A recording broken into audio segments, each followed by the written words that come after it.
Hi friends, welcome to 5 Minutes Tech YouTube channel. Here is Samsung Galaxy A15 5G smartphone. In this video, you will learn how to recover deleted photos in your phone Samsung Galaxy A15 5G. Suppose if you have deleted any photo or video or any file, yes, you can recover it. What you got to do is go to the home page of your phone and go to Samsung folder and go to My Files, and here you will find Recycle Bin. Just click it, and here all deleted items will be stored for 30 days. Okay, 30 days until deletion. After crossing 30 days, since deletion, it will be automatically deleted.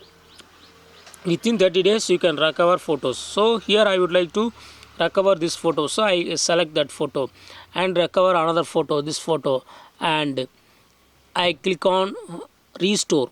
If you click on restore, they will be stored to original place, that is internal storage DCIM and a camera folder.